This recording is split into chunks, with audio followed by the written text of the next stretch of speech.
Uniform के ऊपर, तो मेरे दाएं साइड में मेरा इंडियन फ्लैग लगा हुआ था, जो वर्दी ऊपर उसमें ऑपरेशन दोस्त लिखा हुआ था। तो बार बार मेरे को वो जैकेट लेने की बोल रहा था कि अपनी जैकेट दे दो।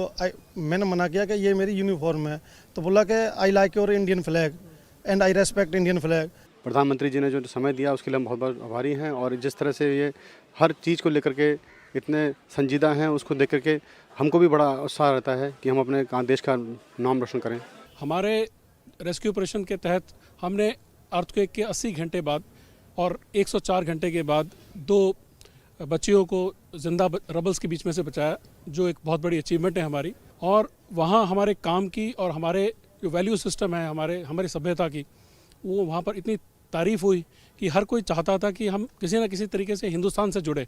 हमारे एयरक्राफ्ट के ऊपर जो नेशनल एम्बलम लगा था उसके नीचे सब लोग चाह रहे थे कि हमारा सेल्फी हो जाए। प्रधानमंत्री का तो मैं पर्सनली एडमायरर हूँ बहुत ही। उनका जो काम करने का तरीका है, उनका जो जितना वो मेहनत करते हैं, मैं सोचता हूँ कि मैं भी उनकी जैसा मेहनत कर पाऊँ अपने देश के लिए। हम लोगों को देखते ही लोग खड़े होकर के स्वागत करते थे, और लोगों के आंखों में जो आंसू होते थे वो नज़र आता था कि हम लोगों के जो हमने काम किया है उनको कितना ज़्यादा एक्सेप्ट किया है। हम उनसे रिलेट कर पा रहे थे, और वो हमें अपने एक तरह से देवदूत की तरह हम लोगों को देख रहे थे कि जहाँ पर भी ये लोग हैं तो हमारी पूरी तरह से मदद होगी। जब हमारे देश के मुखिया हमको बुला के सम्मानित कर रहे तो हमारे लिए बहुत गर्व की बात है कि हमारे इस काम को अप्रिशिएट किया जा रहा है। बहुत ही बेहतरीन काम किया है, और यहाँ तक कि हमारे बेजुबान दोस्तों डॉग स्क्वाड्स के सदस्यों ने भी अद्भुत क्षमता का प्रदर्शन किया है। आप सभी पर देश को बहुत गर्व है। साथियों, हमारी संस्कृति ने हमें वसुधैव कुटुंबकम की सीख दी है, और ये मंत्र जिस श्लोक से निकले हैं वो बहुत ही प्रेरक है। अयम निजः परोवेति गणना लघु चेतसाम उदार चरिता नाम तू वसुधैव कुटुंबकम। अर्थात बड़े हृदय वाले लोग अपने पराये की गणना नहीं करते। उदार चरित्रवानों के लिए पूरी पृथ्वी ही अपना परिवार होती है, यानी वो जीव मात्र को अपना मानकर उनकी सेवा करते हैं। साथियों, तुर्की हो या फिर सीरिया हो, पूरी टीम ने इन्हीं भारतीय संस्कारों का एक प्रकार से प्रगटीकरण किया है। हम पूरे विश्व को एक परिवार मानते हैं।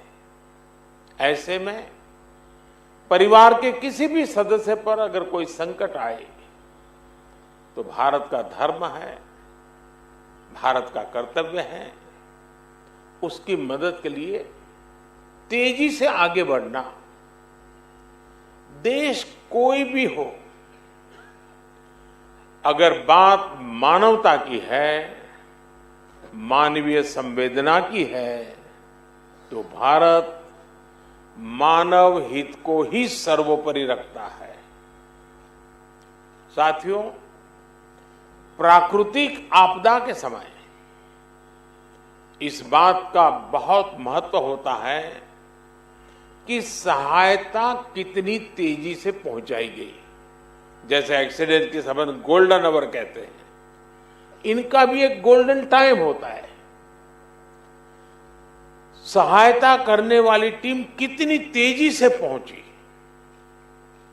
तुर्की में भूकंप के बाद आप सभी जितनी जल्दी वहां पहुंचे, इसने पूरे विश्व का ध्यान आपकी ओर खींचा है।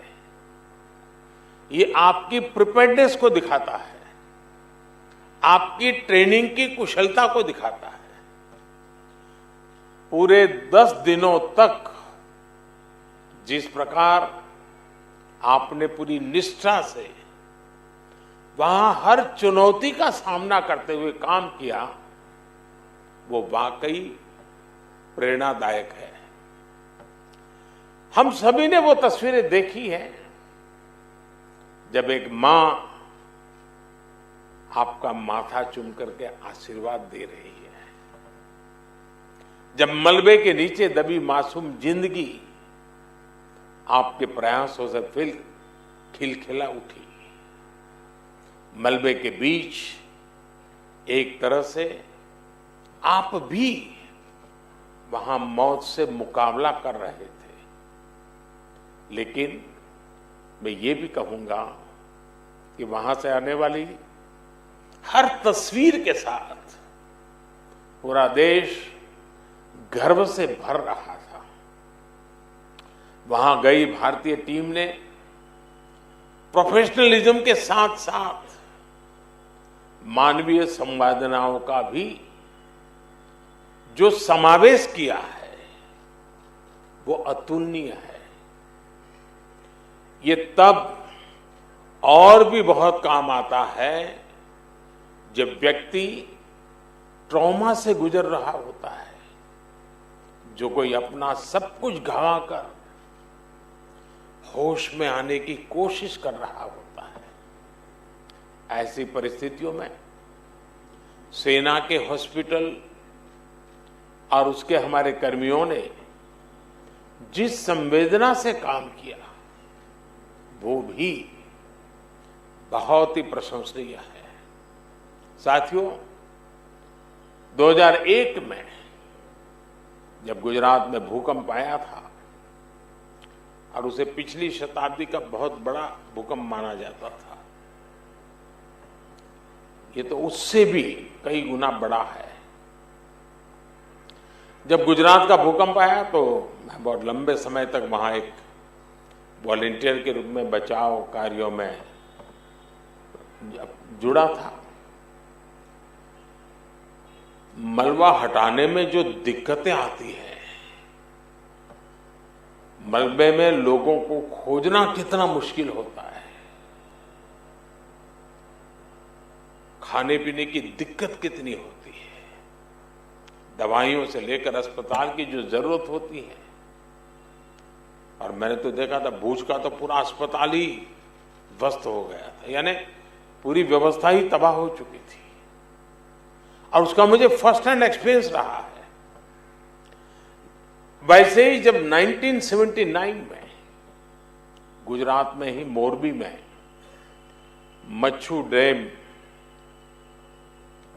जो बांध टूटा और पूरा गांव पानी से तबाह हो गया, पूरा शहर मोरबी तबाही मची थी, सैकड़ों लोग मारे गए थे। एक वॉलंटियर के रूप में तब भी मैं वहां महीनों तक रह करके ग्राउंड पर काम करता था। मैं आज अपने उन अनुभवों को याद करते हुए कल्पना कर सकता हूं कि आपकी मेहनत कितनी जबरदस्त होगी, आपका जज्बा, आपकी भावनाएं मैं भली भांति फील कर सकता। आप काम वहां करते थे, मैं यहां अनुभव करता था कैसे करते होंगे। और इसलिए आज तो मौका है कि मैं आपको सैल्यूट करूं और मैं आपको सैल्यूट करता हूं।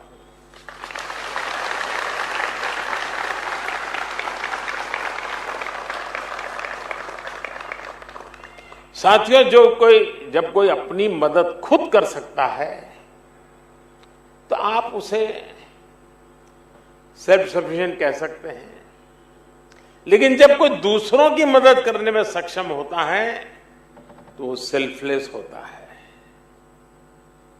ये बात व्यक्तियों पर ही नहीं बल्कि राष्ट्रों पर भी लागू होती है। इसलिए भारत ने बीते वर्षों में सेल्फ सफिशिएंसी के साथ साथ सेल्फलेसनेस की पहचान को भी सशक्त किया है। तिरंगा लेकर हम जहां भी पहुंचते हैं वहां एक आश्वासन मिल जाता है कि अब भारत की टीमें आ चुकी है। तो हालात ठीक होना शुरू हो जाएंगे।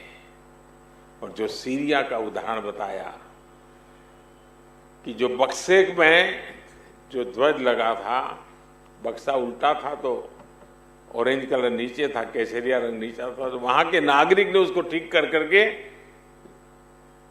और गर्व से कहा कि मैं हिंदुस्तान के प्रति आदर से धन्यवाद करता हूं। तिरंगे की यही भूमिका हमने कुछ समय पहले यूक्रेन में भी देखी। जब भारतीय नागरिकों के साथ साथ संकट में फंसे अनेक देशों के साथियों के लिए भारत का तिरंगा ढाल बना। ऑपरेशन गंगा सबके लिए आशा बन करके उसने एक बहुत बड़ी एक मिसाल कायम की। अफगानिस्तान से भी बहुत ही विपरीत परिस्थितियों में हम अपनों को सकुशल लेकर के वापस आए। हमने ऑपरेशन देवी शक्ति चलाया। हमने यही कमिटमेंट कोरोना वैश्विक महामारी में देखा। अनिश्चितता भरे उस माहौल में भारत ने एक एक नागरिक को स्वदेश लाने का बीड़ा उठाया। हमने दूसरे देश के बहुत से लोगों की भी मदद की। ये भारत ही है जिसने दुनिया के सैकड़ों जरूरतमंद देशों को जरूरी दवाएं, वैक्सीन पहुंचाई। इसलिए आज दुनिया भर में भारत के प्रति एक सद्भावना है।